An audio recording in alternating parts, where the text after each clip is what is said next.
ఇప్పుడు మనము శ్రేష్టమైనటువంటి సమయానికి వచ్చాము.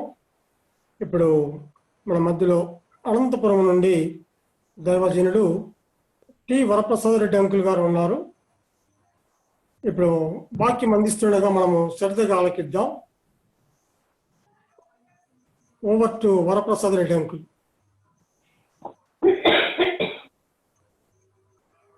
అంకుల్. ప్రభు అయిన యేసుక్రీస్తు నామమున అవునా? మీ అందరికీ నా వందనాలు తెలియపరుస్తున్నాను.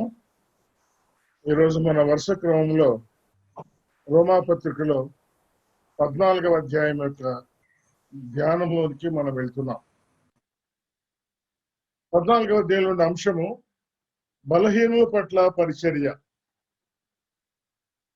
ముందుగా మనం 12, 13 అధ్యాయాల్లో ఏం చూసుకున్నామో పలు రకములైనటువంటి వ్యక్తుల మధ్య మనం ఏ రీతిగా పరిచయం చేయాలి చూస్తున్నాం.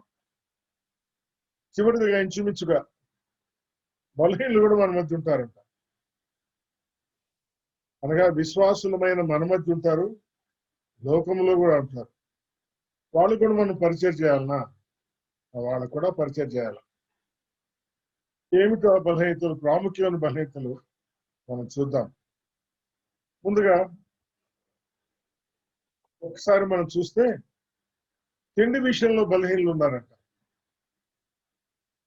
తిండి విషయంలో బలహీనలు విశ్వాసులో ఎవరైనా ఉన్నారా? ఒకసారి ఆదికాండ గ్రంథం 27వ అధ్యాయం 4వ వచనంలో ఇస్సాకు తన కుమారుడైన ఏశావును పిలిచాడు. నాకు ఇష్టమైన రుచిగల భోజనం చేయాలి అని ఉంది. భోజనము, రుచిగల భోజనము, ఇష్టమైన భోజనం. చివరికి వండి పెట్టింది ఎవరంటే రిబ్కానే. తిన్నాడు, తృప్తి పడ్డాడు. మరి ఇష్టమైన రుచిగల భోజనము రిబ్కా చేస్తుందనే సంగతి మర్చిపోయినాడు. తన మనసులో ఒకటే ఉంది, ఇష్టమైంది, రుచి కలిగింది. అంటే కష్టమైన భోజనాలు ఉంటాయా? ఉంటే ఉండవచ్చు.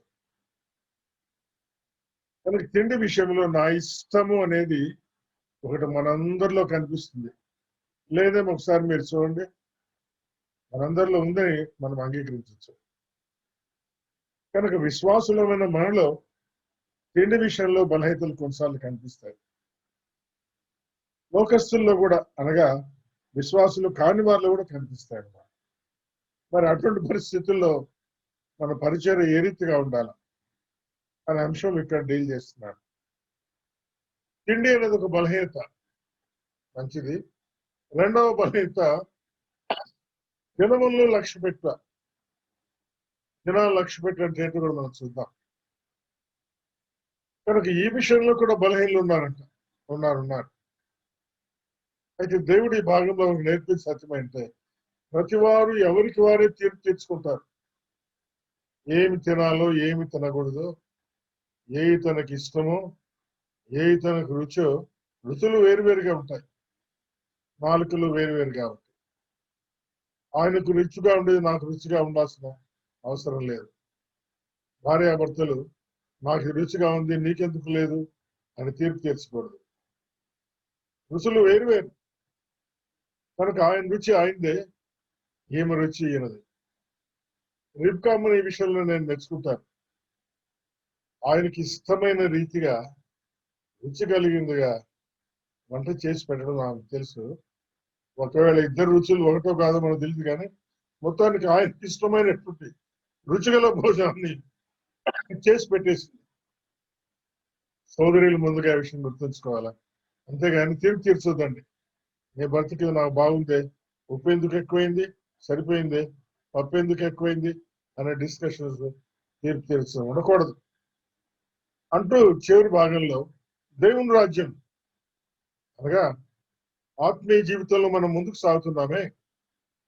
నీతిమంతుడు విశ్వాస మూలమున జీవించును, అనగా పాపపరిహారం పొందిన మనం, పాపక్షమాపణ పొందిన మనం నీతిమంతులుగా చేయబడ్డాం కదా.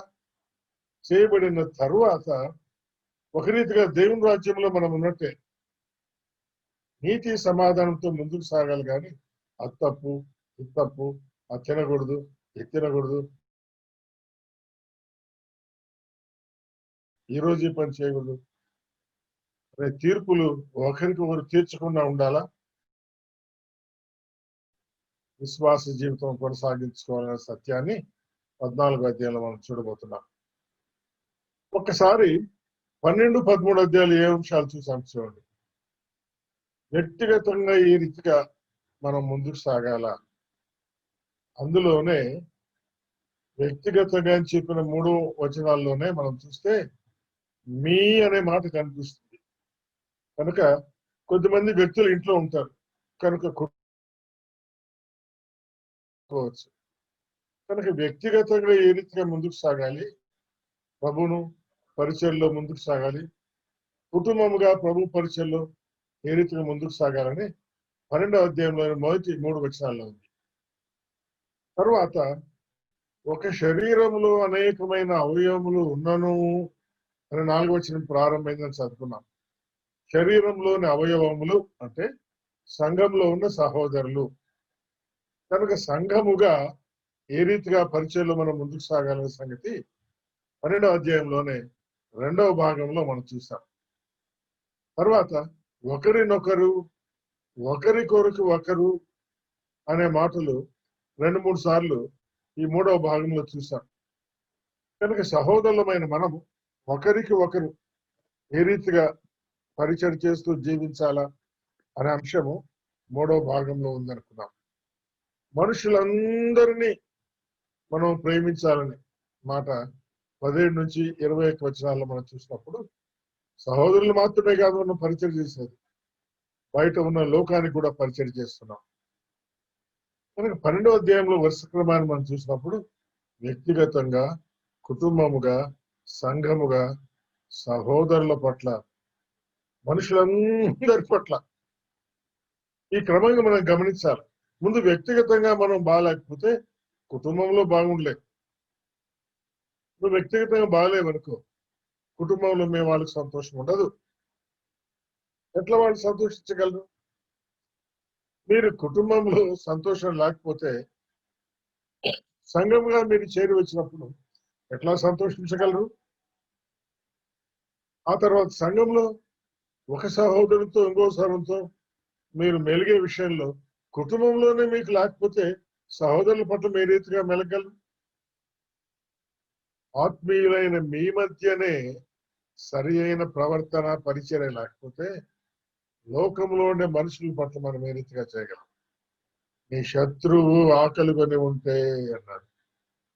మీకే ఇంట్లో సమాధానం లేదు, శత్రువుకి ఏం పెడతాం? కనుక ఇది మొట్టమొదటి వ్యక్తిగతంగా. సహోదరులారా, పరిశుద్ధమును అనుకూలమైన సజీవ యాగముగా నీ మట్టుకు నువ్వు సజీవ యాగముగా నువ్వు బ్రతికే ఉన్నావు. ప్రభు కొరకు చనిపోవాలి. ప్రభు కొరకు క్రీస్తు వారు ఏ రీతిగా చనిపోయారు నీ కొరకు, ఆయన కొరకు, ఆయన పని కొరకు నువ్వు కూడా చచ్చిన వాళ్ళలాగా ఉండాలి.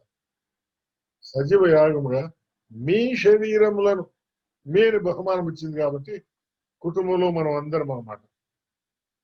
ఇలా గుర్తుంచుకోండి, అన్నిటికంటే ప్రాముఖ్యమైనది వ్యక్తిగత జీవితము, కుటుంబ జీవితం. ఈ రెండు బాగుంటే సంఘముగా బాగుంటాము, సహోదరులు ఒకరి పట్ల బాగుంటాము, లోకంలో మనుషులందరికీ కూడా బాగుంటాము. అందుకే ఒక దైవజనుడు అంటున్నాడు, ఎప్పుడు వ్యక్తిగత జీవితాన్ని గురించి, కుటుంబ జీవితాన్ని గురించి మన ప్రసంగాలు ఎప్పుడూ కాన్సన్ట్రేట్ అయి ఉండాలి. మన అంశాలు ఎప్పుడూ కాన్సన్ట్రేట్ అయి ఉండాలి. ఫ్యామిలీ కాన్ఫరెన్స్లు లేదా మరి ఇండివిజువల్ గా ప్రభు కొరకే మనం పరిచయం చేసే విధానం, దీని గురించిన డిస్కషన్స్, దీని గురించిన వివరాలు, దీని గురించి ఒకరితో ఒకరు మాట్లాడుకోవడం మరి ఎక్కువగా ఉండాలి. అప్పుడే సహోదరులు అనగా ఆత్మీయులతోనూ, మనుషులందరూ అంటే లోకస్తులతోనూ మనం సరైన రీతిగా మెలగగలము, పరిచయం చేయగలము. అలా లేకపోతే సోదరుల పట్ల సరిగా ఉండలేము, మనుషుల పట్ల సరిగా ఉండలేము, లోకం పట్ల. తర్వాత బాహ్య ప్రపంచం అనగానే అధికారులు ఉన్నారు.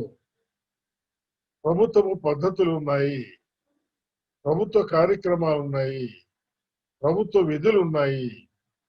ఈ అధికారులను సన్మానించాలి. వాళ్ళు విశ్వాసులు కావచ్చు, విశ్వాసులు కాకపోవచ్చు, వాళ్ళు మంచి వాళ్ళు కావచ్చు, ముష్కర్లు కావచ్చు. తర్వాత సుంకము చెల్లించేది ఒకటి ఉంది. వారిని సన్మానించడం మాత్రమే కాదు. ఎందుకంటే తిమోతికి రాయబడిన మొదటి పత్రిక 2వ అధ్యాయంలో మనం చూస్తే దేవుడు నిర్ణయించిన అధికారము తప్ప మరి ఏ అధికారము లేదు. కనుక మీరు ఒక మున్సిపాలిటీ అయితే మీ వార్డు మెంబర్ లేదా మీ కౌన్సిలర్ ఎవరో, లేదా పంచాయతీ అయితే మీ పంచాయత్ బోర్డు మెంబర్. దేవుడే ఆయన నియమించాడు, నీకు అధికారిగా పెట్టాడు. చిన్న సచివాలయంలో రిప్రజెంటేటివ్స్ ఉన్నారు, వాళ్ళని కూడా దేవుడే నియమించాడు. వాళ్ళని కూడా సన్మానించాలి. వాళ్ళు అడిగిన దానికి జవాబు చెప్పాలి. వాళ్ళు చెప్పినట్టు మనం చేయాలి. అంకుల్ ఇంట్లో నుంచి బయటికి రాకూడదంట ఈ 2-3 రోజులు, వాళ్ళ మాటను సన్మానించాలి, అంగీకరించాలి.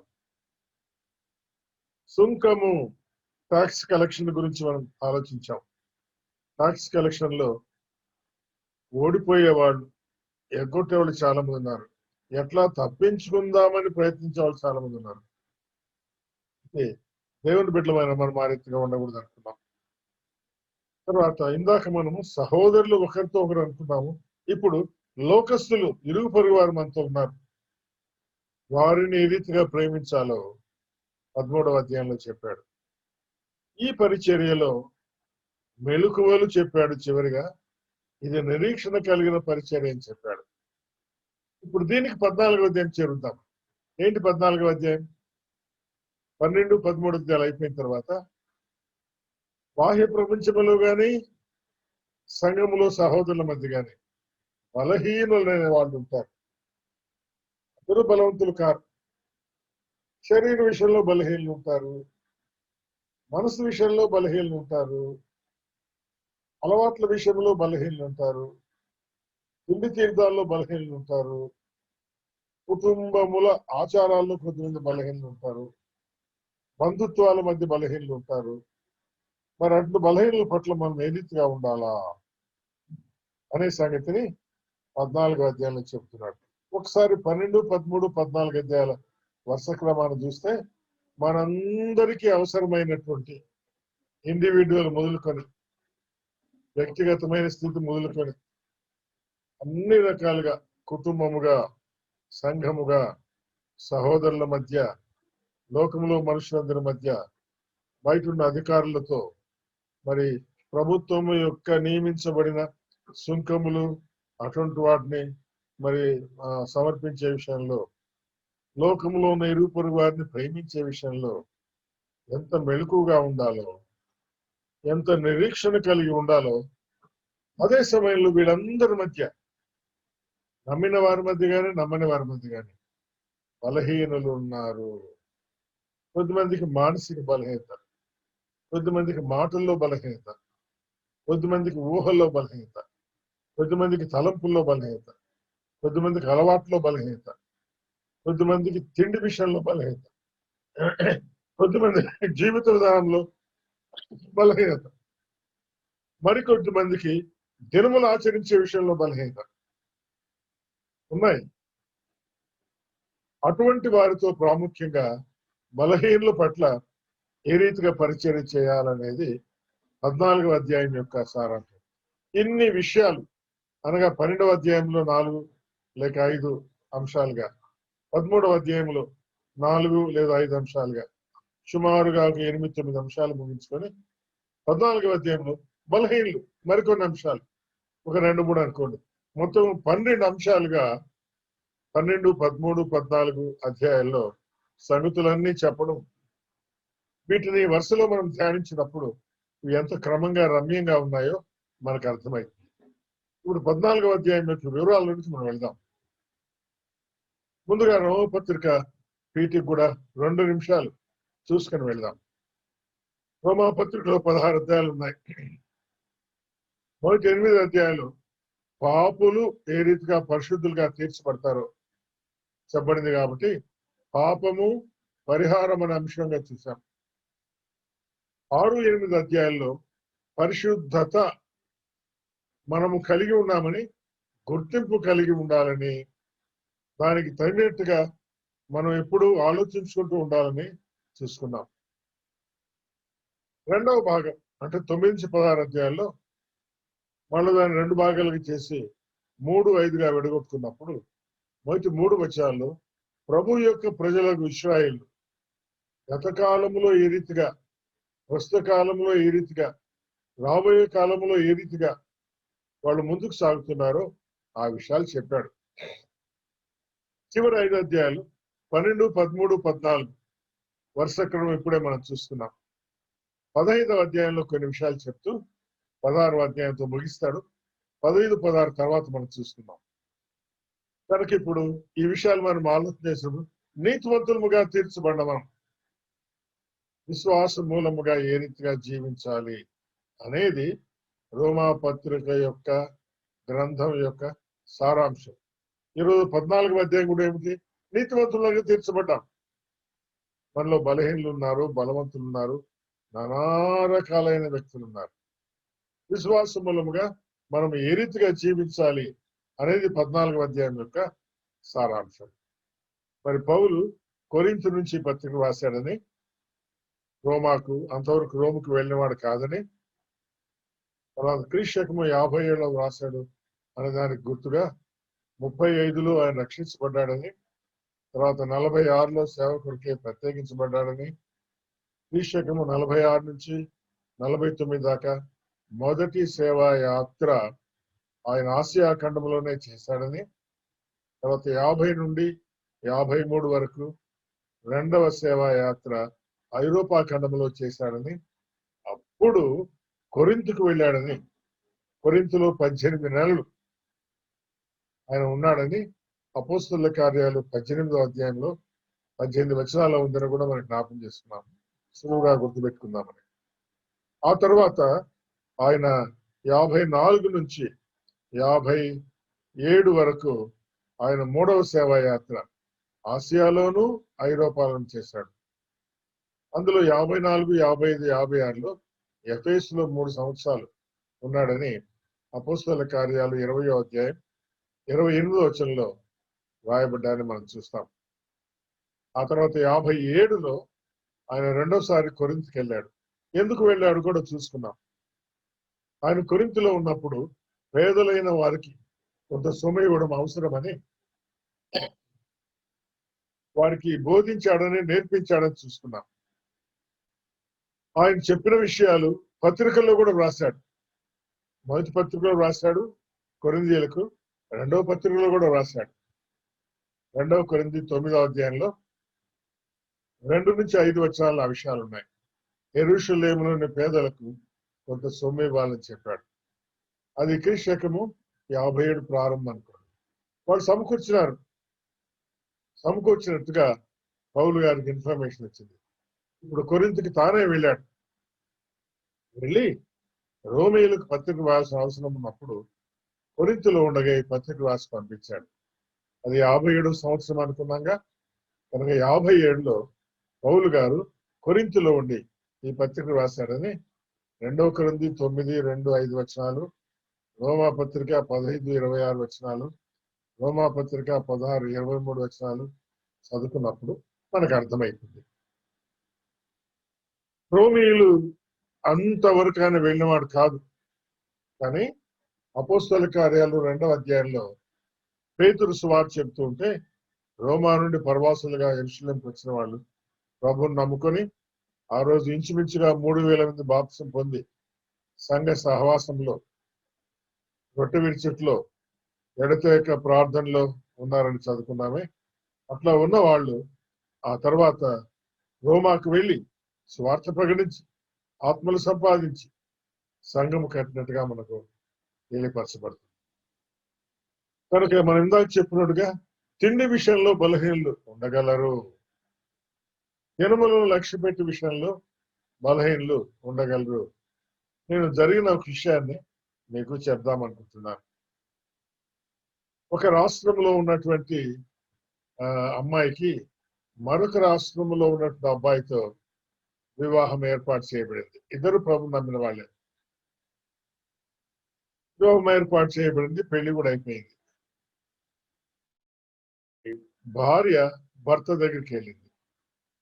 వీళ్ళు వేరు వేరు రాష్ట్రాల్లో ఉండేవాళ్ళు కాబట్టి వేరు వేరు పద్ధతులు కలిగిన వాళ్ళు.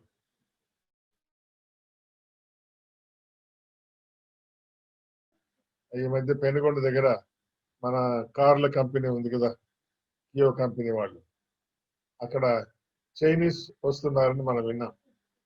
పెనుగొండ ప్రాంతంలో కోతులు కనుకుండా పోయినాయని చెప్పని ఒక 3-4 నెలల క్రితం పేపర్లో దండిగా వేస్తూ వచ్చారు. అంటే కరోనా ఎట్లొచ్చింది, జంతువుల నుంచి వచ్చిందా, దాని నుంచి వచ్చిందా అనడానికి చైనాలో వాళ్ళు అన్ని తింటారు కాబట్టి వచ్చింది అంటూ, దానికి ఉదాహరణగా పెనుగొండ ప్రాంతం 3 కోతులు కనుకుండా పోయాయి అని ఒకటి. కోతుల రేటు దండిగా ఉండింది, అందరూ కోతులు పట్టే వాళ్ళు ఎక్కువ మంది అక్కడ తిరుగుతూ ఉన్నారు. ఏం చేస్తున్నారు ఇవి అంటే వాళ్ళు తింటా ఉన్నారు అన్నారు అనమాట ఆ కంపెనీలో ఉన్నటువంటి చైనా వాళ్ళు. సరే, అది మన సందర్భం కాదు. తిండి విషయంలో ఈ రీతిగా వేరువేరుగా విషయాల్లో ఉండేవాళ్ళు ఉన్నారు. మిజోరాం, నార్త్ ఈస్ట్ రాష్ట్రాల్లో కుక్కల్ని ఎక్కువ తింటారంట. కుక్కల్ని ఎక్కువ తింటారు కనుక వాళ్ళు ఎప్పుడైనా చదువుకోవడానికి వాళ్ళు కొన్ని ప్రాంతాలకు వెళ్తారు ఆ పిల్లలు. ఆ వీధుల్లో కుక్కలు కనుకుండా పోతాయంట. సరే, అది ప్రస్తుతం ఉన్న లోకంలో విధానం. మరి ఈ అమ్మాయి అక్కడికి వెళ్ళినప్పుడు వాళ్ళు తిండి విధానాలు వేరుగా ఉన్నాయి. ఈ అమ్మాయి భర్త దగ్గరికి వెళ్ళినప్పుడు వాళ్ళు ఈ రీతిగా జంతువులు, నానా రకాలైన జంతువులను చంపేసేసి వాటి మాంసాన్ని ఇంట్లో ఎండగడతారంట. చిన్న చిన్న పీసులుగా కానీ లేదా కేక్ లాగా కానీ చక్రాలాగా చేసి వాళ్ళ ఇంట్లోనే ఎండబెడతారంట. ఆ అమ్మాయికి ఆ వాసన అంటే సరిపోవడం లేదు. కానీ అదేమో భర్తకి ఇష్టము, భర్త గారి తల్లికి ఇష్టము, భర్త గారి తండ్రికి ఇష్టం, వాళ్ళందరికీ ఇష్టం. ఇంట్లో ఆడపడుచులు కూడా ఉన్నారు, వాళ్ళకి కూడా ఇష్టం. ఇప్పుడు ఏం చేయాలి? తిండి విషయంలో అమ్మాయి సర్దుకోవాలన్నా, అబ్బాయి సర్దుకోవాలన్నా? ఈ పంచాయతీ సంఘం దాకా వచ్చింది. మరి సంఘంలో పెద్దలు ఎట్లా తీర్చాలనో మీరు ఆలోచన చేయండి. మీరు అటు తీరుస్తారో చెప్పండి. ఏది తప్పని ఏది రైట్ అని మనం చెప్పవచ్చు, ఏమి చెప్పలేం. అందుకే 9 నుంచి 16 వచనాలు ఏం పేరు పెట్టుకున్నాం చూడండి. ప్రతి వారు ఎవరికి వారే తీర్పు తీర్చుకున్నారు. తీర్చకూడదు, తీర్పు తీర్చకుండా ఉండాలి. ఒకరికొకరు తీర్పు తీర్చకూడదు అనమాట. ఆ అమ్మాయి ఆలోచించుకోవాలి. నేను, దేవుడు నన్ను ఈ రాష్ట్రానికి, వీళ్ళ ఇంటికి నన్ను పంపించాడు. తల్లిని తండ్రిని విడిచి వారిని హత్తుకోమన్నాడు. వాళ్ళని మరుమూని స్వజనమును అని నాకు చెప్పాడు. తల్లిని తండ్రిని విడిచి భార్యను హత్తుకోమని నా భర్తకు చెప్పాడు అని వాళ్ళిద్దరు కూర్చొని ఏ విషయమైన డిసిషన్కి రావాలనో. ఒకళ్ళు ఈ అమ్మాయి సరేనండి మీది మీకు పెట్టుకోండి, ఒక పలానా గదిలో పెట్టుకోండి, నేను వేరే ఈ గదిలో నేను ఉంటాను, మీకు చేసి పెట్టే భోజనం మీకు చేసి పెడతాను, కావాలి కదా అవి వండి పెడతాను మీకు, నేను దయచేసి నేను తినలేను, నేను ఆ రోజు కాయగూరలో తింటానండి, లేకపోతే ఇంట్లో ఉన్నట్టు ఊరగాయ వేసుకొని తింటానులేండి, పెరుగు వేసుకొని తింటానులేండి, పప్పులు పొడి వేసుకొని తింటానులేండి అని తనకు తాను అడ్జస్ట్ చేసుకోగలదు. లేదా అబ్బాయి వాళ్ళైనా సరే, అబ్బాయి అయినా కానీ మరి నా భార్య విషయంలో బలహీనరాలు కాబట్టి ఆమె కొరకని మేము ఈ విషయాన్ని మర్చిపోదాం.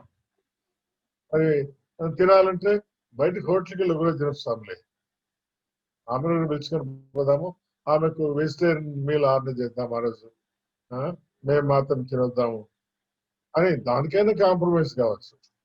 మరి ఇట్లా కాంప్రమైజ్ అయ్యే విషయంలో తల్లిదండ్రులు అడ్డం వస్తారు కొన్నిసార్లు. కానీ గుర్తుంచుకోండి, తల్లి తండ్రికి మనము చెప్పుకునేటట్టుగా ఉండాల, అర్థమయ్యేటట్టుగా.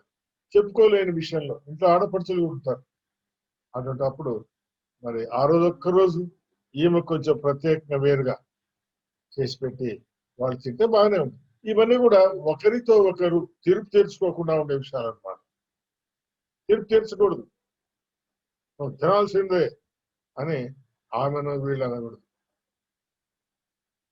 మరి నువ్వు మానాల్సిందే అని ఈమె కూడా వాడిని అనకూడదు. తిండి విషయంలో బలహీనలు ఉంటారా? ఇదే ఇప్పుడు దీన్ని మనం ఏమని చెప్పగలం, ఎట్లా చెప్పగలం? ఎందుకంటే మనము మన చేతికి 5 వేళ్ళు ఉన్నాయి. ఒకటి పొట్టిది, లావుగా ఉంది. పొట్టి అంటే పొడుగు విషయంలో బలహీనత అనమాట, కానీ లావు విషయంలో బలమైంది. కనుక వ్యక్తులు కూడా ఒక విషయం కొద్దిమంది అడ్జస్ట్ అయిపోతారు. మన పిల్లలు ఇతర దేశాలకు వెళ్తారు, ఇతర దేశాల్లో పాములు తినేవాడు ఉన్నారు, కప్పులు తినేవాడు ఉన్నారు, శుభ్రంగా అలవాటు అయిపోయినారు. అంటే వాళ్ళ విధానం అట్లా ఉంటుంది. నేను ఎప్పుడు ఇండియాలో ఉన్నప్పుడు పిగ్ అనగా ఫోర్క్ తినలేదు. మా అబ్బాయి వాళ్ళు అమెరికాలో ఉన్న కారణాన అక్కడికి వెళ్ళిన తర్వాత ఇండియన్ బ్రదర్ కాన్ఫరెన్స్ అని ఒక కాన్ఫరెన్స్, IBF కాన్ఫరెన్స్ అని జరుగుతుంది అనమాట. ఎక్కువ కేరళ వాళ్ళు వెళ్తారు, వాళ్ళు మెయింటైన్ చేస్తారు. దాంట్లో అందరిని ఇన్వైట్ చేస్తారు. సేవకులుగా మనం ఉంటే సేవకులకు ఫ్రీగానే మనం వెళ్ళొచ్చు, మిగిలిన వాళ్ళైతే డబ్బు కట్టి వెళ్ళాలా. అక్కడికి వెళ్ళిన తర్వాత భోజనాలు చాలా బాగుంటాయి. అన్ని సెల్ఫ్, నువ్వు కనీసం అన్ని ఒక 30-40 రకాలైనట్టు ఎన్ని ఏర్పాటు చేసి పెడతారు. వాళ్ళు డబ్బు ఉండేవాళ్ళు. మనం చూస్తుంటే ఉదాహరణకి ఒక పేరు చూస్తే నాకు కొత్త పేరు ఉందన్నమాట. ఇది ఏంటిది అని అడిగి నేను అంటే అప్పటికి వడ్డించుకున్నారు 2 స్పూన్లు. ఏంటిది అంటే పలానా పేరు చెప్పి నాకు అర్థం కాల. ఏంటి అది ఫోర్క్ అండి అన్నారు. అయ్యా నేను ఎప్పుడు తినలేదే, మరి వేసుకున్నాను ఏం చేయాలా, తీసి పారేస్తే బాగుండదని తిన్నాను. నాకేం బాగానే ఉంటుంది. చూసారా, అది చేయబడిన విధానములో బాగానే ఉంటుంది. కనుక అట్లా అడ్జస్ట్ అయిపోతే పర్వాలేదు. అడ్జస్ట్ కాకపోతే కొద్దిమంది బీఫ్ తినరు, కొద్దిమంది చికెన్ మాత్రమే తింటారు, గోట్ మీట్ తినరు, కొద్దిమంది చికెన్ కూడా తినరు, ఎగ్స్ తింటారు, ఎగ్గేరియన్ అనుకుంటున్నారు. ప్రపంచంలోనే నానా విధాలుగా పద్ధతులు మారిపోయినాయి. మీకు అర్థం కావడానికి అక్కడ పెద్ద ఫంక్షన్ జరిగితే మన ఇండియా నుంచి హైందవ దేవాలయానికి పూజారులు పిలిపించుకున్నారు.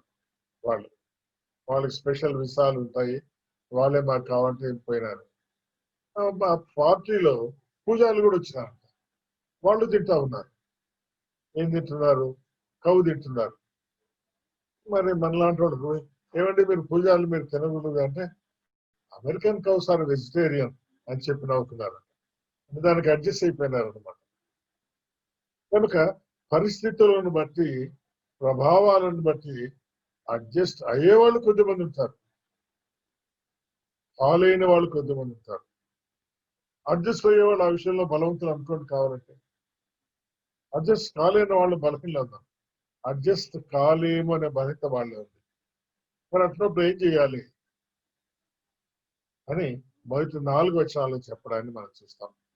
కొద్ది నిమిషాల్లో ఆ వివరాల్లోకి మనం వెళ్దాం. దినములను లక్ష్య పెట్టుట. దినములు అనే వాటిని మనం బైబిల్లో చూస్తే అసలు దినములు అంటే ఏమిటి? ఒక 24 గంటల పీరియడ్ మనం తినమంటున్నాం. 24 గంటలు ఎట్లా వ్యాపిస్తున్నాయంటే సూర్యుడు, భూమి, చంద్రుడు వాళ్ళ కలయికలు. నిజానికి సూర్యుడు కదలడం లేదు అంటున్నాం, కానీ ఈ సూర్యగోళాలు ఇంకా వేరే సూర్యగోళాలు అవి ఇవి మనం చూస్తే యూనివర్స్ అన్ని కదులుతున్నాయని అర్థమవుతుంది. వీటి కలయికలను బట్టి ఒక్కోసారి 24 గంటలకు మనం ఉద్యమాన్ని పేరు పెడుతున్నాం. మనం ఇంచుమించుగా భూమధ్య రేఖకు సమీపంగా ఉండేవాళ్ళం, సమశీతోష్ణ భూభాగంలో ఉండేవాళ్ళం. మనకు శీతలము సమంగా ఉంటుంది, ఉష్ణము సమంగా ఉంటుంది. కొన్ని ప్రాంతాల్లో ఎండాకాలంలో ఎండలు చాలా ఎక్కువ ఉంటాయి, శీతాకాలంలో -డిగ్రీకి వెళ్ళిపోయి మంచు ఫామ్ అవుతుంది అనమాట. కెనడా లాంటి దేశాల్లో తెల్లవారినప్పటికీ ఇంటి బయట మన కిటికీ ఎంత ఎత్తు ఉంటుంది? 2.5 అడుగు ఎత్తుంటుంది అనుకోండి. వాకిండ్లు మూస్తే వాకిండ్లనే మోయి ఉంటుంది, కిటికీలు కూడా వాళ్ళు 2.5-3 అడుగులు ఎత్తు పెడతారు. అంటే కిటికీలు తెచ్చుకోవాలి కదా, వాకిండ్లు మూసి కిటికీలు తెచ్చుకుంటే ఓపెన్ అయ్యి 3 అడుగుల ఎత్తున మంచు పడిపోతుందంట. అది వాళ్ళ దేశ పరిస్థితి కనుక దినములు వాళ్ళ కొన్నిసార్లు పగలు 16 గంటలు ఉంటుంది, రాత్రి 9 గంటలే ఉంటుంది. కొన్నిసార్లు రాత్రి 16 గంటలు ఉండే పగలు 9 గంటలు అంటే మార్పు కూడా ఉంటుంది అన్నమాట. అసలు దినములు అనేవి మనమేమో ఈరోజు సెప్టెంబర్ నెల 26 అంటే అమెరికాలో ఇంకా 25 ఉంటుంది అనమాట. సార్ నా బర్త్డే అనుకోండి, నేను దీన్ని పాటించాలి అక్కడ పాటించాలి. ఇండియాలో ఉంటే ఈ రోజు అయిపోయింది నాది, అమెరికాలో ఉంటే రేపు చేసుకోవాల్సి వస్తుంది అనమాట. కానీ కొద్దిమంది అభిప్రాయం ఏంటంటే దినము అనేది స్టాండర్డ్ కాదు, ఏదో సూర్య చంద్రుల భూముల కదలికలను బట్టి వస్తున్నాయి కాబట్టి దాన్ని మనము ఏ దినము లక్ష్య పెట్టకూడదు. ఒకరోజు జనవరి 1 చర్చికి వెళ్తే నేను బోధకుడు ఈ బోధ చేస్తున్నాడు, దినం అంటే ఏమిటండి, కరెక్ట్ గా ఉంటుందా? పైగా యూదులకు దినం అయితే మరి క్రైస్తవులకు ఆ దినం కాదు. ఎందుకు? యూదుల క్యాలెండర్ వేరు, క్రైస్తవుల క్యాలెండర్ వేరు. ఆ తర్వాత హైందవుల క్యాలెండర్ వేరు. నిజమే, ఇప్పుడు మనకు గుడ్ ఫ్రైడే రోజు అంటే యూదులకు పస్కా పండుగ రావాలి, అంత ఒకటికి రావడం లేదు. మనకేమో ఈ గుడ్ ఫ్రైడే రోజే వస్తుంది, వాళ్ళకు పస్కా పండుగ వేరే వస్తుంది. కానీ ఇద్దరు ఒకటే, పస్కా పశువు వధించబడిన దినం. మరి వేరు వేరు ఎందుకు వస్తుంది? అట్లయితే ఏది కరెక్ట్ దినము? కనుక దినాలు అనేవి కరెక్ట్ కాదు, దాన్ని అసలు మనం జ్ఞాపకం చేసుకోకూడదని ఆ రోజు జనవరి 1 ఆయన ప్రసంగం చేసినాడు. ఎంత విచిత్రము, అలాంటి వాళ్ళు కూడా ఉన్నారు. చెప్తూ అసలు క్రిస్మస్ రోజు క్రీస్తు పుట్టాడని నిరూపణ ఏముంది, క్రిస్మస్ రోజు మీటింగ్ కూడా పెట్టుకోవద్దు మీరు అన్నాను. ఒక చిన్న జరిగిన ఉదాహరణ నేను మీకు చెప్తాను. అనంతపూర్లో నేను ఇంజనీరింగ్ చదువుకున్నాను. 1963 నుంచి 68 దాకా చదువుకున్నాను. ఆ తర్వాత ఉద్యోగం వచ్చాను. మరి ఉద్యోగంలో పలు స్థానాల్లో ప్రవేశిస్తూ పత్తికొండ అనే ఊళ్ళో కొద్ది రోజులు పనిచేస్తున్నాం. నేను ఎక్కడున్నా ప్రభుత్వంలో ఉండే విధానం ఏంటంటే జనవరి 1 కిందన్న వాళ్ళందరూ పై అధికారిని సన్మానిస్తారు అనమాట. బూకేలో లేకపోతే ఫ్రూట్స్ తీసుకెళ్లి సన్మానించి, అదొక అలవాటు పరిపాటి. ఎవరైనా ఏ ప్రభుత్వంలోనైనా ఏ లెక్కల్లో అయినా అధికారులను సన్మానించడం ఉందన్నమాట. ముఖ్యమంత్రి దాకా ఉంది. మంత్రులు ముఖ్యమంత్రి గారిని చేస్తారు, మంత్రులకు వాళ్ళ కింద సబార్డినేట్ చేస్తారు, చిన్న వాళ్ళ మొదలుగా వస్తుంది అనమాట. నాకు మా వాళ్ళు జనవరి 1 నన్ను నాకు వచ్చి గ్రీట్ చేస్తారు. తర్వాత క్రిస్మస్ రోజు వచ్చి నాకు గ్రీట్ చేస్తారు. వాళ్ళని కూర్చోబెట్టి క్రీస్తు ఈ రోజు పుట్టినాడని దానికి నిరూపణ లేదండి, మీరు ఎందుకు వస్తున్నారు నేను చెప్తే ఎట్లా ఉంటుంది సార్. పాయింట్కి వచ్చిన వారికి జనవరి 1 వాళ్ళను సన్మానించడం, ఏమైనా చేసిన మరి పిండి వంటలు అలాంటి లేదా ఒక భోజనం వాళ్ళకి పెట్టడం అనేది అధికారులకు మనం ఆ పని చేయాలి. మరి క్రిస్మస్ రోజు చేయాలి, వీళ్ళ కోసమైనా మనం తయారు చేసి పెట్టాలి కదా, చేయవలసి వస్తుంది అనమాట. వచ్చినప్పుడు ఒక ఆయన అడిగాడు, సార్ నేను అనంతపూర్లో పాలిటెక్నిక్ చదువుకున్నాను అన్నాడు. మంచిది. ఒకరోజు క్రిస్మస్ రోజు దేవుణ్ణి ఈ రోజు పూజించుకుందామని అనంతపూర్ టౌన్ లో పోదామని మా ఫ్రెండ్స్ మేము అనుకున్నాం సార్. సైకిల్ వేసుకుని బయలుదేరి వచ్చాము టౌన్ లో. ఒక చర్చి దగ్గర పోతే ఇసుక వేసిన రాలినట్లుగా ఉంది. ఆ లోపల ఉన్నటువంటి ఆచార్యులు వాళ్ళు అంటే ప్రీస్టులు అనమాట, ఏం చెప్తున్నారో వాళ్ళు కనబడమే లేదు. అబ్బాయి నుండి మనం ఏంలా అనుకున్నాము, ఇంకో చర్చి కాడికి పోదామని అడుగుతూ వాళ్ళని అడిగితే అక్కడ ఇంకో చర్చి ఉందని చెప్పినా సార్ అక్కడికి వచ్చినాము. అక్కడికి వచ్చి చర్చి లాక్ చేసి తాళం వేస్తుంది సార్ అన్నాడు. అయ్యో తాళం వేస్తారని వాచ్మెన్ ఉన్నాడు, అది ఆడనే చర్చి అయితే ఉంటుంది పోండి ఆయన ఇంకో చర్చి చెప్పినాడు. ఆడికి పోతే వాళ్ళు ప్రభురాత్రి భోజనం ఆచరిస్తున్నారట. వీళ్ళు కూర్చొని ప్రసాదం తినొచ్చు మనం ఈరోజు దేవుని పుట్టినరోజు అనుకొని కూర్చున్నాం సార్. కూర్చుంటే ప్రసాదం పంచేటప్పుడు నిలబడిన ఆయన శాపనార్థాలు పలుకుతున్నాడు. ఎవరు అయోగ్యంగా పుచ్చుకుంటారో దేవుడు వాళ్ళకి తెగులు ప్రాప్తిస్తాడు అని అవి చెప్తా ఉన్నాడు సార్. యోగ్యత ఏందో తెగులు ఏందో మా భయపడి ముట్టుకోవడానికి కూడా మేము భయపడి వచ్చినాం సార్. ఏమిటిది అని ఆయన ప్రశ్నించాడు. మీరు ఆలోచించండి నేనేం చెప్పాలి. మొట్టమొదటి ఇసుకేస్తే రాలిన వాళ్ళు ఎవరంటే అది మిషన్ చర్చ్ అనమాట. పండుగ క్రైస్తవులు అందరూ ఆ రోజు వచ్చింటారు, కుటుంబాలతో వచ్చింటారు, కొత్త బట్టలతో వచ్చింటారు, ఎండు తీర్థాలతోనే వచ్చింటారు. తాళం వేసిన వాళ్ళు ఎవరంటే ఎవరో మరి మీరే ఆలోచన చేసుకోవచ్చు. స్ట్రిక్ట్ మేము అనుకున్నామే అటువంటి ఎవరు అనమాట. కొన్నిసార్లు మన వాళ్ళు కూడా తాళం వేసిన కొద్దిమంది ఉన్నారు. మేము మీటింగ్ పెట్టుకోమండి అనే వాళ్ళు ఉన్నారు. మీటింగ్లు పెట్టుకోరు కానీ ఎవరైనా వాక్యం చెప్పని పిలిస్తే మళ్ళీ ఆడిపోయి చెప్తారు. గుర్తుంచుకోండి, మీ చర్చెస్ లో కూడా బలహీనలు ఉన్నారు. ఇంకొక ఊర్లో పిల్లలు పేరెంట్స్ గట్టి చెప్పారు, మీరు ఈరోజు మీటింగ్ పెట్టకపోతే మేము పలానా మిషన్ చర్చి పోతాము అన్నారంట. పిల్లల దగ్గర తల్లిదండ్రులు ఓడిపోతారు మామూలుగా, అది మామూలే. మిగిలిన వాళ్ళు చెప్తారు కానీ పిల్లలు చెప్పలేరు. వీళ్ళు కూర్చొని మాట్లాడుతున్నారు, ఏం చేద్దామయ్యా మన పిల్లలు ఈరోజు మిషన్ చర్చి వాడు కూర్చుంటే మనకు అదేమి గుర్తింపులాగా ఉంటుంది, అదేమి సమంజసంగా ఉంటుంది. మరి ఏం చేద్దామంటే మనం కూడా మీటింగ్ పెట్టుకుందాంలే అంటేనేమో కొద్దిమంది వద్దంటున్నారు, కొద్దిమంది పెడదామంటున్నారు. మొత్తానికి తంటాలు పడి ఆ డిస్కషన్ ఈ డిస్కషన్ చేసి పెట్టుకుందాంలే అని తీర్మానం చేసుకున్నారు. మరి ఏది రైతు ఏది తప్పు? ఆ దినము క్రీస్తు పుట్టిన లక్ష్య పెట్టడం తప్పందామా, రైట్ అందామా, జ్ఞాపకం ఉంచుకుందామా వద్దా? క్రీస్తు పుట్టినరోజు కరెక్ట్ అవునో కాదో మనకు తెలియదు, నిజమే. కానీ నువ్వు పుట్టినరోజు జ్ఞాపకం తీసుకుంటావులే. నువ్వు ప్రభుత్వంలో చేరేటప్పుడు ఏ రోజు పుట్టినామంటారో రాసిస్తున్నావు కదా. ఆ రోజు సూర్య చంద్రులు భూమి కదలికలను బట్టి దినమని నిర్ణయించలేను, లేకపోతే ప్రపంచంలో ఉండే పలు రకాల క్యాలెండర్ ప్రకారంగా వేరు వేరుగా చెప్తావా? ఆ రోజు ఏం రాస్తావు? ఏడి క్రీస్తు శకము 1948 సంవత్సరం ఏప్రిల్ నెల 8వ తారీఖున రాస్తున్నావా లేదా? అటువంటి విషయాల్లో రాయగలిగిన నువ్వు దైవిక విషయాల్లో ఎవరైనా దాన్ని లక్ష్య పెడుతుంటే ఎందుకు మనం దాని గురించి పెద్ద రాద్ధాంతం చేయాలా అనే సమస్య మనలో రావాలి, తలంపు మనలో రావాలి. అదే ఈ అధ్యాయంలో చెప్పే ప్రాముఖ్యమైన విషయం అని. ఇప్పుడు అంశాల్లోనికి వెళ్దాం. మొదటి 4 వచనాల్లో తిండి విషయంలో బలహీనత ఏంటో మనం చూద్దాం. తిండి విషయంలో బలహీనలు.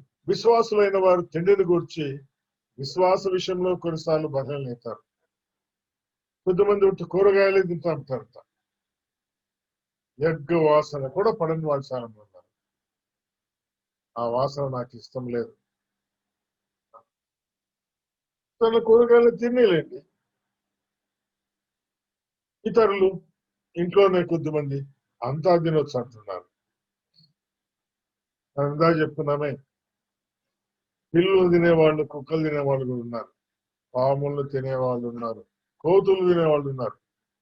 వాళ్ళకు మనం తీర్చిదాల్సిన పనిలేదు. ఎందుకంటే తను దేవుని సేవకుడు, నువ్వు దేవుని సేవకుడే. నీవే రీతిగా నువ్వు దేవుడిని ప్రేమిస్తున్నావు, తను కూడా తన దేవుడిని ప్రేమిస్తున్నాడు. తనకు తన దేవుడికి సంబంధం ఉంది. తను ఎవరు అంటే పరుడు సేవకుడు, దేవుని యొక్క పరుడైన సేవకుడు. దేవుని యొక్క పరుడైన సేవకుని తీర్పు తీర్చడానికి నీకెవరు అధికారం ఇచ్చారు? మత్తయి సువార్త 7వ అధ్యాయం 1వ వచనంలో తీర్పు తీర్చకుడి, అప్పుడు మిమ్ముని గురించి తీర్పు తీర్చబడదు అంటారు. కానీ అన్ని విషయాలు పోనిచ్చి తిండి దగ్గరకు వచ్చినప్పుడు తీర్పు తీర్చేవాళ్ళు కొంతమంది ఉన్నారు. గుర్తుంచుకోండి, ఎప్పుడూ తీర్పు తెచ్చకూడదు, తీర్పు తెచ్చకూడదు. వాళ్ళు ఏమి తింటారో తినేవండి. ఆరోగ్య సంబంధంగా తొందర ఉంటే దైవజనుడు ఆ కుండలో విషం ఉంది, విషం తింటామంటే చెప్పండి. కానీ వాళ్ళు తిని అరిగించుకోగలిగితే దాని గురించి మీరేం మాట్లాడద్దు. కొలెస్ట్రాల్ ఎక్కువైతే మెడికల్ గా ఆరోగ్య సంబంధంగా సలహాలు ఇవ్వండి. కానీ అయితే మిగిలిన విషయాల్లో ఏదో నువ్వు తినకూడదు, అది తినకూడదు, ఇది తినకూడదు అని చెప్పకూడదు. తర్వాత అపోస్తల కార్యాల గ్రంథంలో 10వ అధ్యాయంలో దేవుడు ఒక మాట్లాడు, దేవుడు పవిత్రపరిచిన వాటిని నిషిద్ధమైన వాటిగా ఎంచుకోవద్దు. కనుక తిండి విషయంలో ఎవరు ఏం తిన్నా విడిచిపెట్టేసేయండి. ఇది తినే విధానం ఉంది, ఆ జంతువులను వధించవలసిన విధానం అవన్నీ బైబిల్లో చెప్పబడ్డాయి. దాని ప్రకారం చేయాలని చెప్పొచ్చు. కానీ అయితే తీర్పు తీర్చి అది తినకూడదు, ఇది తినకూడదు, అదే తినాలి, ఇదే తినాలి అనే తీర్మానం ఉండదు. కొంతమంది ప్రభు బలు ఆచరించే సమయంలో మేము ఫాస్టింగ్ లోనే వచ్చి ఆచరిస్తామంటారు. సంతోషం, వాళ్ళు ఆచరించేవాళ్ళు. వాళ్ళు ఏం తినకుండా వస్తారు ఆ రోజు. కొంతమంది అన్ని తినిపోతారు. కనుక ఒకరికొకరు మన విషయంలో తీర్పు తీర్చకూడదు. పరుని సేవకునికి తీర్పు తీర్చుటకు నీవెవడవు అనే మాట గుర్తుంచుకోవాలి. తిండి విషయాల్లో, విచారం విషయంలో వేరే సంగతి, నైతిక లోపాల్లో వేరే సంగతి. హెచ్చరించవచ్చు, దానికి కూడా విధానం ఉంది. అది ప్రేమపూర్వకంగా జరగాల్సిన విషయాలు కానీ ఏదో ఆయాసం చేత, కక్ష చేత జరగాల్సిన విషయాలు కాదు, పోగొట్టుకోవడానికి చేయాల్సిన విషయాలు కాదు. కనుక తిండి విషయంలో ఏ రీతిగా మనము ఇతరులకు తీర్పు తీర్చకుండా, బలహీనల విషయంలో ఒకళ్ళు నీ భార్య కావచ్చు, నీ భర్త కావచ్చు, మీ ఇంటి వాళ్ళు కావచ్చు, మీ బంధువులు కావచ్చు, మీ ప్రాంతీయులు కావచ్చు, మీ మరి దేశీయులు కావచ్చు, మీ రాష్ట్రానికి చెందిన వారు కావచ్చు, సహోదరులుగా కొత్త వాళ్ళు మన మధ్యకి వచ్చినా, వాళ్ళు పిల్లలు తిన్నా, వాళ్ళు కోతులు తిన్నా అభ్యంతరపరచడం, తీర్పు తీర్చడం అనేది సరికాదని మనం నేర్చుకున్నాం. ఒకవేళ తీర్పు తీర్చినప్పుడు వాళ్ళు బలవంతులైతే లక్ష్య పెట్టరు, బలహీనులు అయితే ఏం చేస్తారు, సహవాసానికి రావడం కూడా మానుకుంటారు. అప్పుడు ఏమవుతుంది, నువ్వు నీ సహోదరిని పోగొట్టుకుంటున్నావు. ఇప్పుడు దినాలు లక్ష్య పెట్టే విషయంలో కూడా పండుగలు, పాత నిబంధనలో పండుగలు ఉన్నాయి. అక్కడ పండుగలు వాళ్ళు జ్ఞాపకం చేసుకుని దేవుడు చెప్పాడు. మేము కూడా పండుగ అంటే, పండుగ అంటే ఏంటి, వండుకొని తినడమే కదా. క్రిస్మస్ రోజు లేదా మరొక పండుగ రోజు మేము వండుకోకపోతే పక్కింటి వాళ్ళు వంట పంపిస్తారండి, లేదండి మేము కూడా చేసుకున్నామని చెప్పొద్దా? దాని కొరకు చేసుకునే వాళ్ళు కూడా ఉన్నారు. కనుక తిండి విషయంలో కానీ, దినము లక్ష్య పెట్టే విషయంలో కానీ ఎవరికి తీర్పు తీర్చదు. కాబట్టి మేము అలాంటి దినాలు వచ్చినాయంటే, క్రిస్మస్ కానీ వచ్చిందంటే ఎవరికి స్వార్ చెప్పాలో ఆ రోజు స్వార్ చెప్తూ, కొన్నిసార్లు జైలుకు వెళ్ళి ప్రిజనర్స్ స్వార్త ప్రకటించడానికి వాళ్ళు సెలవు ఇస్తే చేసేవాళ్ళం. ఈ దినాలు సెలవు దొరకడం లేదు. ఎందుకంటే మత ఛాందస్వాదులు చాలా మంది తయారైపోయినారు, వ్యతిరేకతలు చాలా వరకు వచ్చాయి. ఇలాంటి సమస్యలు వచ్చిన మాట నిజంగా ఉంది కాబట్టి తొందరలో మనకు ఉన్నాయి. కనుక దినములు లక్ష్య పెట్టే విషయంలో కూడా ఎవరికి అవకాశం ఇవ్వదు. మరి ధర్మశాస్త్రంలో ఉన్న దినాలు ఉన్నాయని ఆచరించాలని నిబంధన మనకు లేదు. ఉదాహరణకు ధర్మశాస్త్రము రాబోతున్న మేలుకు ఛాయగలిగింది. అది ఛాయారూపక కాకుండా పండుగలు, ఆ పండుగలు మనం చేయాలని కాదు. ఒకవేళ ఇప్పుడు మనము పస్కా పండుగ, అది గుడ్ ఫ్రైడే. గుడ్ ఫ్రైడే వండుకొని తింటే మంచి సంతోషమే ఉంది, తప్పేం కాదు. ఆ రోజు తినకూడదు, ఉపవాసమే ఉండాలా, 40 రోజులు ఉపవాసం ఉండాలా, అక్కర్లేదు. మేము చదువుకుంటున్న సెలవు కాలేజీలో ప్రతి పండుగకు స్పెషల్ గా బిర్యానీ చేస్తారనమాట. గుడ్ ఫ్రైడే కూడా బిర్యానీ చేస్తారు మాస్టర్లో. వాళ్ళకి తెలియదు, పండుగ కదా చేస్తారనమాట. కొంతమంది క్రైస్తవులు ఇష్టపడరు, ఆ రోజు తినరు, తినేవాళ్ళు తింటారు. తినకుండా మేము ప్రార్థన చేసుకోండి. కనుక తినవాడు తినని వారికి తీర్పు తీర్చకూడదు, తినేవాడు తినని వారికి తీర్పు తీర్చకూడదు. జాగ్రత్తగా ఉండాలి. ఆ మాటలు చెప్తే ఈ భాగంలో తినుట, తినకుండుట, దినములు లక్ష్య పెట్టుట అన్నీ ప్రభువు కొరకే చేయాలి. ఎందుకు?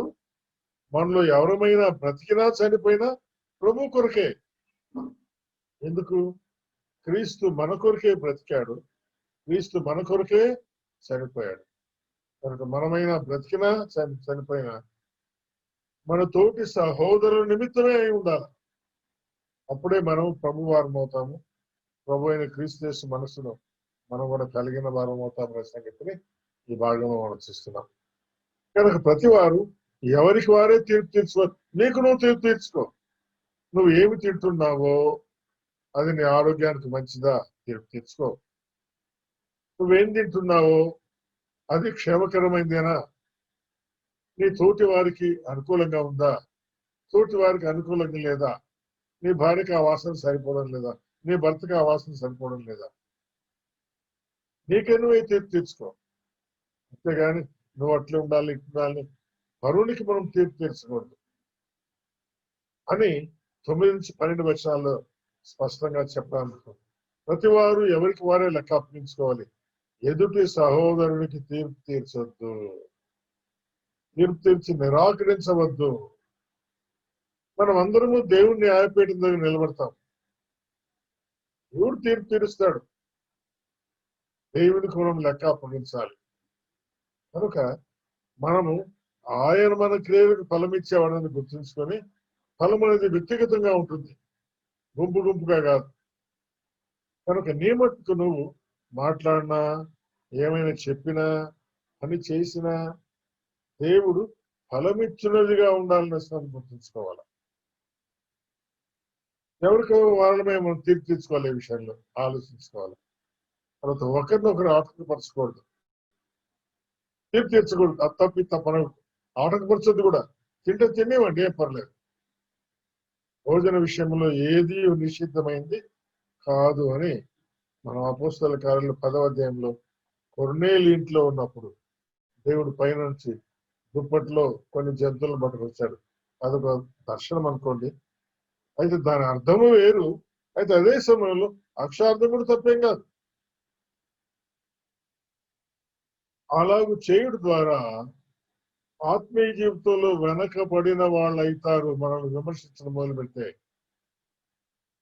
సహవాసానికి రాకుండా ఆగిపోతారు అనుకోండి. అప్పుడు ఎవరి నిమిత్తమై క్రీస్తు చనిపోయినాడో ఆ కార్యమే నిరర్ధకమైపోతుంది. కనుక బలహీనల విషయంలో మనం చాలా జాగ్రత్తగా ఉండాలి. బలహీనల విషయంలో చాలా జాగ్రత్తగా ఉండాలి. స్వార్థ ప్రకటించడానికి ఒక ఊరికి వెళ్ళామనుకోండి, వాళ్ళందరూ వెజిటేరియన్ వాళ్ళు అయితే మనం కూడా వెజిటేరియన్లో ఉండాలి. అంతేగాని మాకు నాన్ వెజిటేరియన్ ఉంటుంది తప్ప లోపలి పోదు అని వాళ్ళ మధ్య ఈ వాసన, ఈ సువాసన మొదలు పెడితే వాళ్ళు మా ఊర్లోకి రావద్దనుకోమని చెప్తారు కూడా. కనుక తిండి విషయంలో ఎవరెవరు బలహీనలు ఉన్నారో వాళ్ళు లోకస్తులు కానీ వాళ్ళ ముందుకు వెళ్ళినప్పుడు వాళ్ళలాగానే మనం ఉండాలి. ఆత్మీయులైతే ఆత్మీయులైన వారి మధ్య కూడా వారిలాగానే మనము ఉండాలని ఈ విషయంలో 2వ 8 వచనాల్లో జ్ఞాపకము చేయబడుతున్నాం. ఇప్పుడు చివరి భాగానికి మనం వెళ్ళడానికి ప్రయత్నం చేద్దాం. 17-23 వచనాల్లో 1 దేవుని రాజ్యం భోజన పానాలతో కాదు, అది గుర్తుంచుకోమన్నాడు. భోజనంతో గాని పానంతో గాని సంబంధించింది కాదు. అందుకని ఏమైనా తాగొచ్చింది కాదు. మళ్ళా అనారోగ్యము, తర్వాత నిషేధించబడినవి, వాటి విషయమై జాగ్రత్తగా ఉండాలి. దేవుని రాజ్యంలో మిగిలిన భోజనం, ఎవరెవరు ఏ భోజనం, ప్రపంచంలో నానా రకాలైన భోజనాలు ఉన్నాయి. నానా రకాలైన భోజనాలు ఉన్నాయి. ఏమైనా తమకి ఇష్టమైంది భుజించవచ్చు, తప్పలేదు. నీతి, సమాధానం, ఆనందం అనేది ముఖ్యమైంది. దేవుని రాజ్యంలో అనగా దేవుని బిడ్డలు నివసించే దేవుని యొక్క నడిపింపు క్రింద కొనసాగుతున్నటువంటి ప్రజల మధ్య దాన్ని రాజ్యం అన్నమాట. నీతి సమాధానం అనేది ముఖ్యమైనది. మన జీవితాలు నీతిగా ఉండాలి, సమాధానంగా ఉండాలి, సంతోషంగా ఉండాలి. అంతేగాని పానములు భోజనములతో కాదు. దేవుని రాజ్యం భోజనం కాదని, పానములు కాదనే సంగతి బైబిల్లో స్పష్టంగా చెప్పడం మనం చూస్తాం.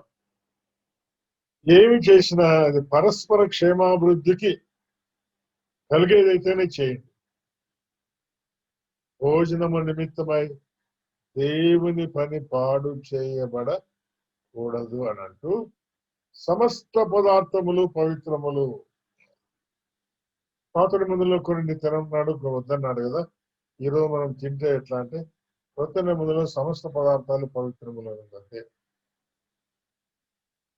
మరి కొన్నిటిని మరి రక్తం చిందించకుండా చేస్తున్నారు. ఎట్లాగంటే కషాయం ఆయన అంగడిలో అమ్మున్నది ఏదో మనస్సాక్షి నిమిత్తమై దోషారోపణ లేకుండా తినండి అని ప్రభు చెప్పేశాడు. అంతే.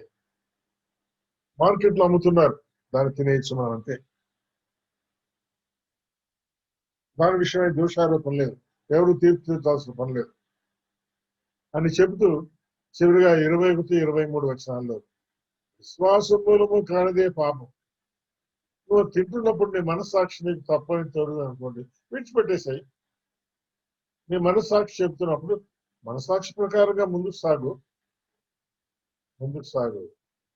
కనుక అనుమానము లేకుండా విశ్వాసముతో భుజించే విషయంలో తప్పేమీ లేదు. అంటూ విశ్వాసములము కాకపోతే అది పాపం అంటా ఉన్నాడు. ఈ 14వ అధ్యాయంలో విషయాలు అక్కడికే ముగించకుండా 15వ అధ్యాయంలో కూడా కొద్దిగా చేరుస్తాడు. వాటిని చదువుకుని ముగించుకుందాం. క్రీస్తు తను తాను సంతోషపరచుకోలేదు. క్రీస్తు వారి జీవితంలో పొరుగువారమైన మనల్ని సంతోషపరచడానికి ఆయన నిందలు భరించాడు. కనుక మీరు నేను కూడా మన తోటి వారు పొరుగువారైన సహోదరులను సంతోషపరచాలనే మనసే ఎప్పుడు మనకు ఉండాలన్నమాట. అవసరమైతే కొన్నిసార్లు వాళ్ళ బలహీనతలు దౌర్భాగ్యములను కూడా మనం భరించాలి. వారి క్షేమాభివృద్ధి కలగడమే మనం ఉద్దేశం ఉండాలి. నువ్వు బలవంతుడు కొన్ని విషయాల్లో, ఇతరులు బలహీనలుగా ఉన్నారు, వారు మనము కలిసి జీవించాలంటే నువ్వే కాంప్రమైజ్ కావాలన్నమాట. దేవునికి మహిమ కలిగిన ఈ విషయాల్లో మనం జాగ్రత్తగా ఉండవలసిన వారుగా ఉన్న సంగతిని మనం గుర్తుంచుకోవాలి. ఓర్పులకు ఆదరణకు నిరీక్షణకర్తని దేవుడు అటువంటి మనసును మనకు అనుగ్రహించాలని దేవుణ్ణి వేడుకుందాం. దేవుడి తలంపులు మన నిమిత్తమై ఆశీర్వదించి మనకు అనుగ్రహించుగాక. Over to Srikanth. Thank you for giving me this opportunity. చక్కగా శ్రేష్టమైనటువంటి విషయాలు రోమిలకు రాసిన పత్రికల నుండి వర్షధ్యానాలు వరప్రసాద్ రెడ్డి అంకుల్ ద్వారా మనం వింటున్నాం. ఈ దినము కూడా రోమిలకు రాసిన పత్రిక 14వ అధ్యాయంలో నుంచి ఏవి తినాలో ఏవి తినకూడదు అన్నట్లుగా అవి దినములు లక్ష్య పెట్టకూడదని చక్కగా వివరించారు. అమూల్యమైన సత్యాలు. కాబట్టి విన్న వాక్యాలు మన హృదయం భద్రపరుచుకొని అలాగ ముందుకు మనం సాగిపోదాం. ఇప్పుడు వాక్యం అందించినటువంటి దైవజనుడు వరప్రసాద్ రెడ్డి అంకుల్కి వందనాలు అంకుల్. వందనాలండి, అందరికీ వందనాలండి. ప్రార్థన చేసుకుందాం. ముగింపు ప్రార్థన చేసుకొని కొన్ని ప్రకటనలు విన్న తర్వాత మనం సెలవు తీసుకుందాం.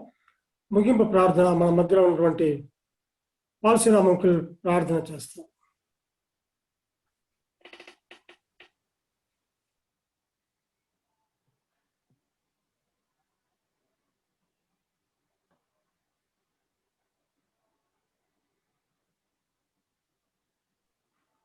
ప్రార్థించుకుందాం.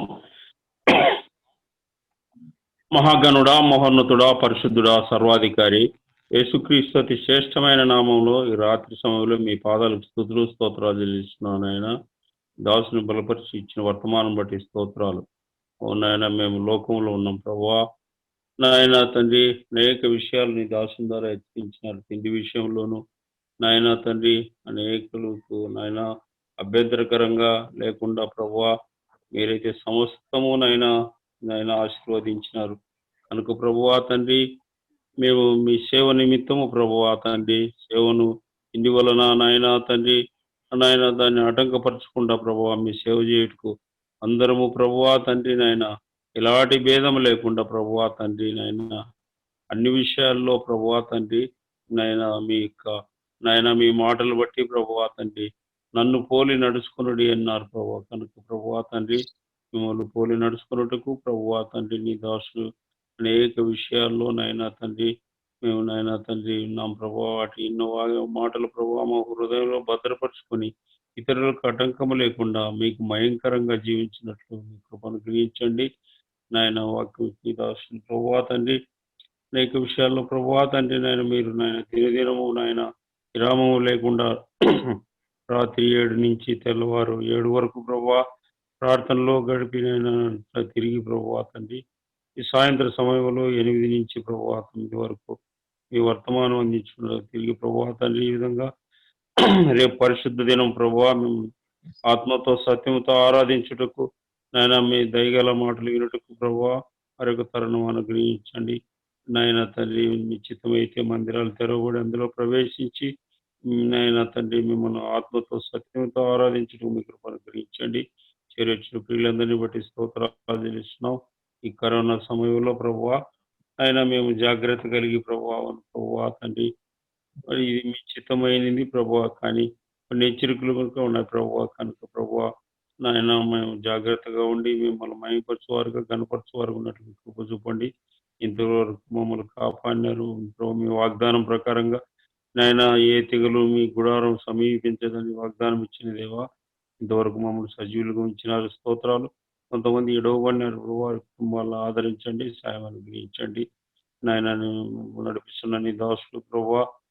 శ్రీకాంత్ను బట్టి సామ్యం జగన్ గారిని బట్టి ప్రభువా తండ్రి భాషను బట్టి స్తోత్రాలు ఈ విధంగా దినదినము ప్రభువా తండ్రి అనేక మంది భక్తులు ప్రభువా తండ్రి మీ మాటలు ప్రభువా తండ్రి నాయన ఈ లాక్డౌన్ టైంలో నాయన మా గృహాల్లోకే వినిపిస్తున్నారు స్తోత్రాలు చెల్లిస్తున్నాం నాయన తండ్రి ప్రభువా తిరిగి నాయన లోకంలోకి వెళ్తుంది లోకమాలను వంటకుండా ఆయన ఏకోని లేచి మిమ్మల్ని స్తుతించి మిమ్మల్ని గణపరిచి ఆ పరిశుద్ధ దినములో ఆత్మతో సత్యముతో ఆరాధించడం మీ కృప అనుగ్రహించమని చేరొచ్చిన పిల్లలందరినీ బట్టి స్తోత్రాలు చెల్లిస్తూ మా రక్షకుడు మా విమోచకుడు సజీవుడైన యేసుక్రీస్తు అతి శ్రేష్టమైన నామమున ప్రార్థించి ఎడుకుంటున్నాం తండ్రి ఆమేన్ ఆమేన్.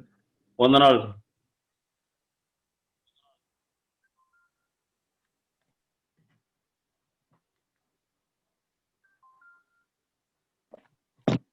ప్రార్థించినటువంటి పాలశ్రీరామ్ అంకుల్కి వందనాలు. ఇప్పుడు కొన్ని ప్రకటనలు ఉన్నాయి. శ్రీకాంత్ అన్న ప్రకటన చెప్పిన తర్వాత కార్యక్రమం ముగించుకుందాం. Over to Srikanth.